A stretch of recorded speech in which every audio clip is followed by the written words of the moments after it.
Chers auditeurs, bonjour, rebonjour, je suis Gina.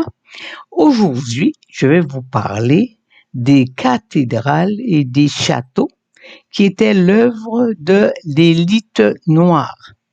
Alors, je vais déjà vous montrer la cathédrale de Chartres en France de style gothique.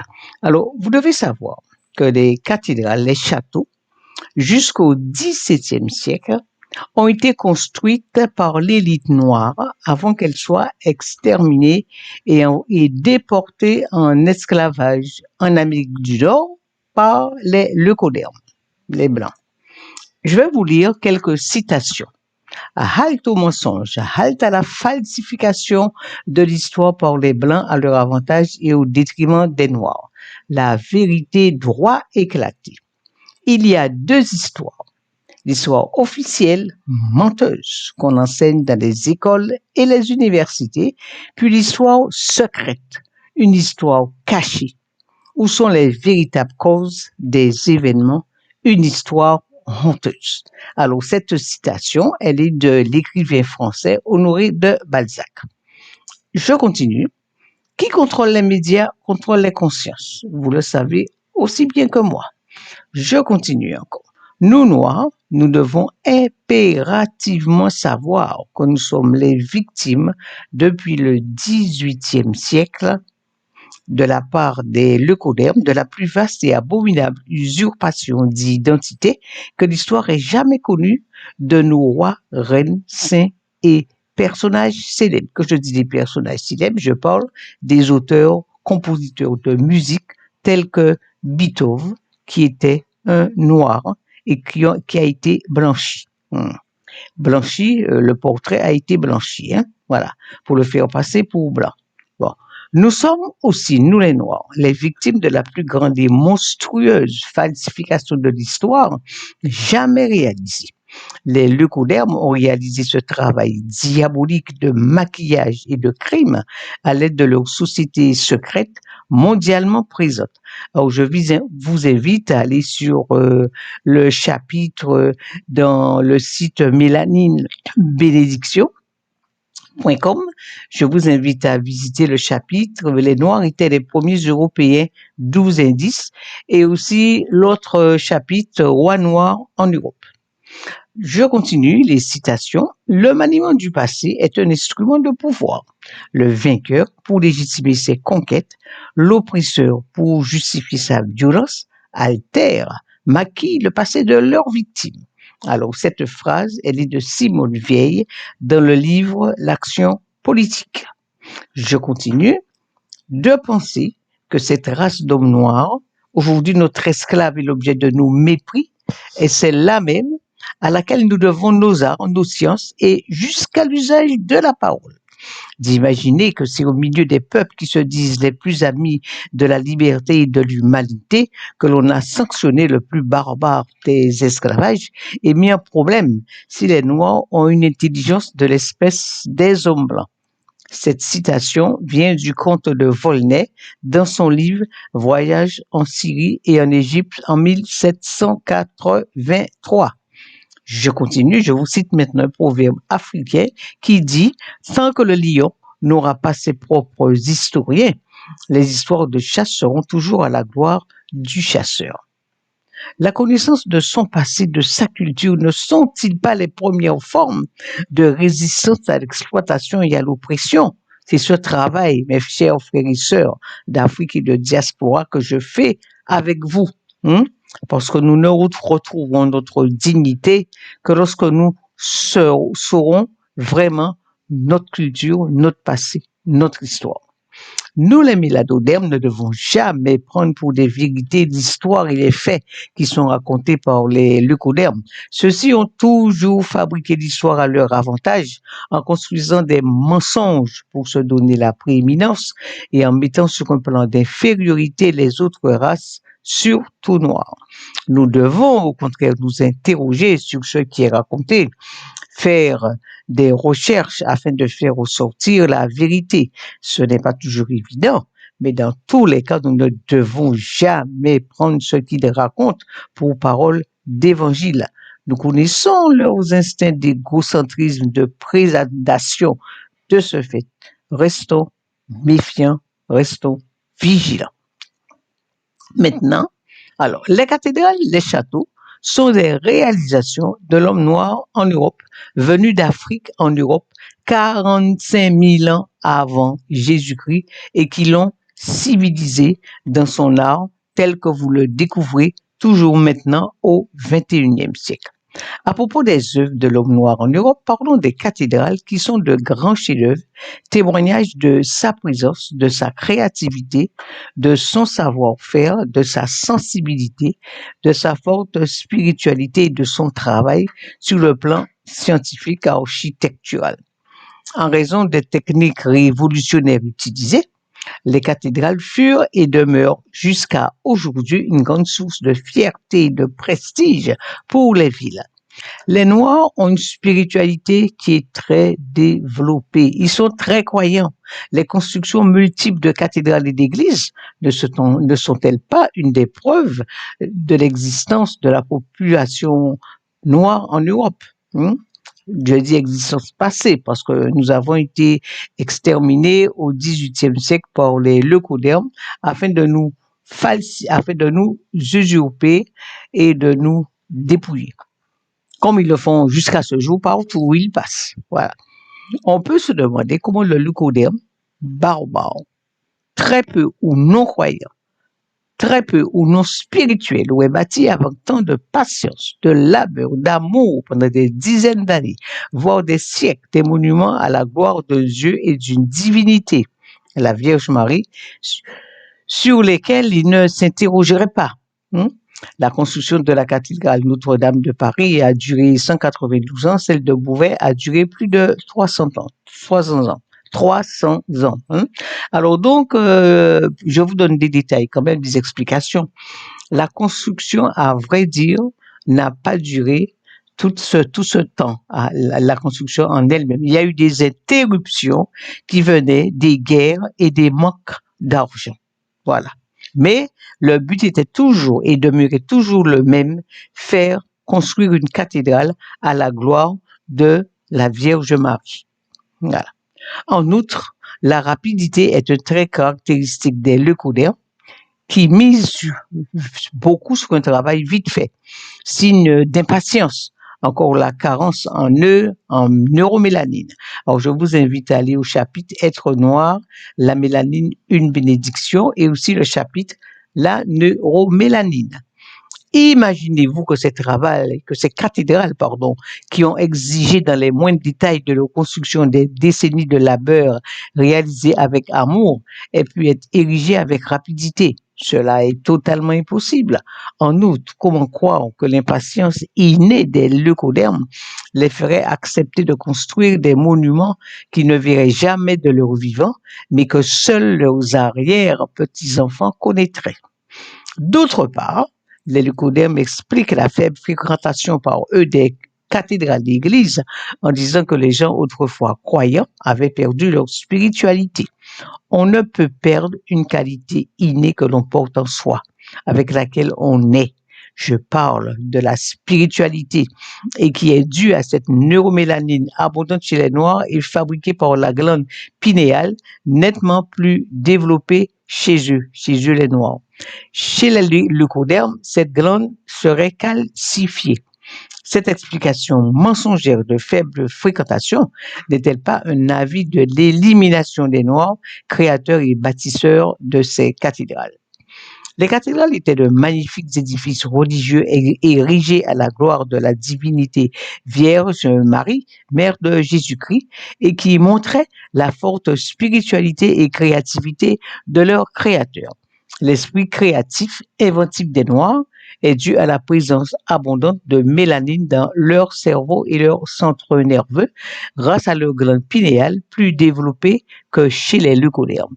Car la mélanine du cerveau et des centres nerveux est produite par la glande pinéale qui est présente dans le cerveau. À cet effet, je vous invite à visiter, comme je l'ai dit plus haut, l'article Être noir, la mélanine, une bénédiction du site mélaninebénédiction.com. Les cathédrales ont été érigées par l'élite noire, rois, noblesse qui dirigeaient les pays d'Europe. L'élite noire était représentée par la royauté, la noblesse et le clergé. Voyons maintenant le chapitre Les cathédrales. C'étaient de magnifiques édifices religieux érigés à la gloire de Dieu et qui montraient la forte spiritualité de leur créateur, à la gloire de la Sainte Vierge, évidemment de Dieu aussi, de la Vierge Marie. Alors, je dirais, j'ai été ému par l'incendie volontaire de Notre-Dame de Paris le 15 avril 2019. Il faut savoir que cette cathédrale, drapeau du patrimoine artistique de la France, a été construite à partir de 1162 pendant environ 192 ans par cette élite noire qui régnait en Europe avant qu'elle ait été éliminée et déportée en esclavage en Amérique du Nord par les albinos. Les albinos ou les blancs, c'est pareil. Donc, cet ouvrage et tous les autres jusqu'au XVIIe siècle sont des souvenirs vivants, des symboles de son esprit créatif, inventif, émotif, sensible de sa spiritualité et de son savoir-faire. Les cathédrales puisent leurs origines dans les écoles initiatiques de l'ancienne Égypte qui étaient noires.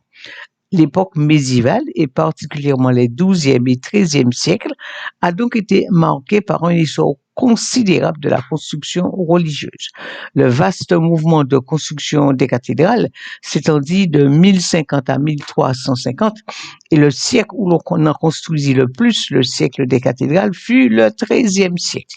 Néanmoins, il reste que ces immenses trésors architecturaux, témoignage incontestable de la foi et du savoir-faire des hommes de l'époque, ont joué un rôle plus qu'important. Ils permirent de développer de nouvelles techniques de construction. L'essor de l'art gothique a été rapide. Les grandes cathédrales gothiques du Moyen Âge sont des exemples d'une architecture révolutionnaire. À cette époque, plus de 80 cathédrales furent construites. Citons entre autres les cathédrales de Notre-Dame de Paris, de Chartres, Reims, Amiens, Beauvais, Bourges, la Sainte-Chapelle, etc. Les bâtisseurs de cathédrales étaient organisés en confréries, compagnonnages d'architectes, ingénieurs, techniciens, tailleurs de pierre, sculpteurs, verriers, maçons. Les techniques utilisées nous prouvent que les bâtisseurs des cathédrales ont activement participé à la première révolution industrielle de l'Europe. Les architectes, l'architecte est celui qui conçoit les plans, donc les architectes ont développé de nouvelles solutions pour simplifier et consolider les structures. L'introduction de l'ogive et des arcs-boutants ou contreforts pour pouvoir répartir le poids du dôme sur les piliers de pierre massifs. Les nouvelles techniques de construction, le style gothique, ont permis d'édifier d'immenses cathédrales lumineuses, de hautes fenêtres, souvent ornées de vitraux somptueux et des flèches très élevées. Décorées de peintures, de sculptures et de vitraux en verre coloré, les cathédrales furent une grande source de fierté et de prestige pour les villes. Les trois principales ressources d'énergie exploitées pendant la période ascendante du Moyen Âge furent l'énergie hydraulique, l'énergie éolienne et l'énergie du cheval. Sans énergie hydraulique, la vie du Moyen Âge aurait été impensable. C'est au Xe siècle que se multiplient de façon considérable les moulins à eau, étant donné le réseau dense de fleuves et de torrents à débit annuel régulier. À partir du XIIe siècle, on construisit d'innombrables moulins à vent pour profiter de l'inépuisable énergie éolienne. Éoliennes. Les bâtisseurs de cathédrales travaillaient dans une société où l'on admettait le progrès pur innové et la cathédrale de la fin du XIIIe siècle fut le résultat de centaines d'innovations et de perfectionnements plus ou moins importants dus à l'esprit de recherche des constructeurs. C'est aussi un art de professionnel. Le bilan des bâtisseurs du gothique est impressionnant. Des dizaines de cathédrales, des centaines d'églises ont été érigées. La construction d'une cathédrale rappelle la grande ferveur des bâtisseurs, leur enthousiasme et l'affirmation du pouvoir de l'église au cœur de la ville. Du temple égyptien à la cathédrale. La cathédrale est bien la fille spirituelle du temple égyptien. car nous devons savoir que les Égyptiens à ces époques étaient des Noirs et aussi des Métis. Hein. De nombreux thèmes apparaissant comme spécifiquement chrétiens sont inexplicables sans la connaissance de la symbolique égyptienne. En effet, la symbolique égyptienne permet de mieux percevoir la signification de nombreux thèmes iconographiques ou littéraires du Moyen Âge. Des auteurs médiévaux ont montré qu'ils avaient conscience de leur filiation. La fondation des premiers grands monastères occidentaux se fit sur le modèle égyptien. Les moines de la terre des pharaons s'inspirant du fonctionnement des anciennes communautés de prêtres en Égypte. Le Christ du Moyen Âge des maîtres d'œuvre est un successeur des rois-dieux égyptiens dans leur fonction comme dans leur mission. Malgré les distorsions historiques, la Vierge qui était noire se situe dans le prolongement d'Isis, assurant la présence d'une symbolique féminine dans une religion catholique qui a tout essayé pour la rejeter, mais n'a pas réussi à expulser l'immense figure de la déesse égyptienne noire qui, au moment de la formation du christianisme, régnait dans tout le bassin méditerranéen et dans une bonne partie de l'Europe. Cette base symbolique d'une extraordinaire richesse ne suffisait pas cependant à déclencher l'épopée des siècles d'or du Moyen Âge. Il fallait aussi un certain état d'esprit qui ne dissociait pas l'art d'une certaine science de la vie. Aussi, les médiévaux pouvaient-ils affirmer qu'une vie sans art est dépourvue de sens? La plus mauvaise des chapelles, correctement construites, comme la plus imposante des cathédrales, sont érigées selon les règles de la divine proportion, qui est le nombre d'or, comme le corps humain. Le corps humain aussi, il faut savoir que le corps humain respecte aussi les proportions du nombre d'or. Hein. C'est précisément cette géométrie sacrée que les maîtres enseignaient aux compagnons au travers d'une science qu'on appelait le trait et que les compagnons d'aujourd'hui connaissent toujours. Le trait, la divine proportion, le nombre d'or sont autant d'éléments tangibles d'une pratique qui devient sagesse. Si les cathédrales furent construites sur la base des nombres sacrés, c'est parce que seuls ces derniers donnent la clé des proportions qui en assurent l'extraordinaire stabilité que nous constatons encore aujourd'hui. La science est un art et l'art est une science. Bien sûr, il y a la perfection des courbes, des voûtes, l'enchantement des sculptures, la sérénité des murs, les jeux de lumière où le pèlerin trouve naturellement sa place. Les églises médiévales sont comparables à des broyeurs atomiques où sont concentrées des puissances bénéfiques dont la permanence est entretenue par les rites religieux. La même analyse a été faite par des égyptologues à propos des temples pharaoniques. La cathédrale reflète l'harmonie du cosmos où tout est soigneusement ordonné. L'une des formes essentielles de la cathédrale est la croix, rencontre de la verticale et de l'horizontale, du temps et de l'espace, du ciel et de la terre. La cathédrale est le lieu où les énergies circulent, énergie cosmique, solaire et tellurique, des chantiers gigantesques, des flèches qui s'élèvent jusqu'à 100 mètres de haut et un résultat généralement spectaculaire et audacieux. Mais il n'y a pas eu que la construction des cathédrales. Cette élite noire a aussi bâti diverses constructions telles que les châteaux, mais les cathédrales demeurent les plus prestigieuses. Cette période a été suivie de la période de la Renaissance qui a été de 1300 à 1600. La Renaissance est à la fois une période de l'histoire et un mouvement artistique. Elle voit progressivement le jour en Italie au XIVe et XVe siècle, puis dans toute l'Europe. Elle se termine vers la fin du XVIe siècle. La Renaissance en architecture s'exprimait par des formes nouvelles tirées de l'art antique. Les programmes de construction de la Renaissance ne différaient guère de ceux du Moyen Âge. Il s'agissait avant tout de construire des églises et des palais. Alors, je vous montre quelques images. Vous avez ici la cathédrale d'Amiens qui a été faite enfin, son style, c'est le style gothique et elle a été construite au XIIe siècle. Hein. Regardez un peu la finesse du travail qui vraiment prouve que ces bâtisseurs avaient une très forte créativité, mais surtout une très grande patience. Une patience et aussi un dévouement et un amour pour la Vierge Marie, mère du Christ. Nous voyons aussi ça, nous reconnaissons aussi cet amour, cette patience dans la cathédrale d'Amiens. La cathédrale d'Amiens, vous la montre, elle est belle, elle est magnifique. Vous voyez le travail, vous voyez la finesse du travail, les dizaines et des dizaines d'années qui ont été nécessaires pour construire cette magnifique structure, très raffinée d'ailleurs, hein, très très raffinée. Hein. Alors vous avez là la Notre-Dame de Paris, hein, qui la construction a duré 192 ans. Alors encore le style gothique, comme vous le constatez. Regardez la finesse du travail, hein, la patience surtout, hein, une patience de plusieurs dizaines d'années. Regardez la flèche au fond. Vous voyez la finesse du travail. Et j'aurai l'occasion de vous parler de Notre-Dame parce que Notre-Dame, c'est une église qui a été construite. Parce que les cathédrales n'étaient pas construites n'importe où. Hein.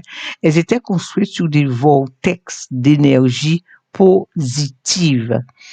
Je cite la cathédrale Notre-Dame, qui a été construite sur un vortex d'énergie positive, et et la flèche joue un grand rôle dans la diffusion de cette énergie positive. On aura l'occasion j'aurai l'occasion de vous faire un article sur l'énergie qui émane des cathédrales et pourquoi ces cathédrales ont été construites. Alors là, vous avez toujours la cathédrale Notre-Dame, le côté de cette cathédrale. Là, vous avez la cathédrale de Chartres, de la ville de Chartres. Vous voyez encore sa magnificence, vous voyez sa finesse. Vous voyez l'intérieur de la cathédrale de Chartres, regardez encore la finesse du travail qui a vraiment demandé beaucoup de patience et aussi d'amour. Amour envers notre Vierge Marie, la Vierge Marie. Vous avez un autre bâtiment qui date aussi, lui, du XIIe siècle. Alors, c'est le palais de Westminster à Londres. Alors, la photo n'est pas, j'ai eu l'occasion d'en mettre une autre, mais le travail, comme vous le voyez, est très recherché et très, très, très fin. Vous voyez un peu la patience qui a été utilisée pour faire ce travail. Là, vous avez le Buckingham Palace. Là, vous avez en Italie un bâtiment qui a été fait de la Renaissance. Hein. Vous voyez encore la finesse du travail. Là, vous avez un château, le château de Chambord, parce qu'il n'y a pas eu que des cathédrales, il y a aussi eu des châteaux. Par exemple, les châteaux de la Loire, beaucoup des châteaux de la Loire ont été faits à cette période de la Renaissance entre 1300 et 1600. Vous avez une autre église, cathédrale ici, la cathédrale de Beauvais. Vous voyez encore la finesse du travail. Alors, la construction de cette cathédrale a duré plus de 300 ans. Si je ne me trompe, environ 343 ans. Ici, la Sainte-Chapelle. Regardez la finesse du travail, la Sainte-Chapelle. Voyez, la recherche, la finesse, vraiment. Je vous montre aussi le château de Versailles, la galerie des glaces qui a été construite sous le roi Louis XIV en 1670 environ. Hein. Et je vous invite à voir aussi l'article dans mélaninebénédiction.com. Visitez l'article. Les Noirs étaient les premiers Européens, 12 indices rois noirs en Europe. Ouais, parce que Louis XIV n'était pas le coudert, pas du tout. Hein. Je vous invite aussi à regarder aussi l'article Les perruques. Il y a eu beaucoup de mensonges qui ont été faits au désavantage du noir, afin justement de mieux le dépouiller, de mieux le plumer, lui voler son savoir. Là, vous avez aussi le jardin du château de Versailles. Vous regardez aussi la finesse, la recherche dans le travail. Vous avez là un château. le château de Azay-le-Rideau. Voilà. J'espère que j'ai été assez explicite. Je vous invite à aller sur le site mélaninebénédiction.com qui vous donnera beaucoup d'indications. Je vous souhaite une bonne continuation et voilà. Je vous dis au revoir.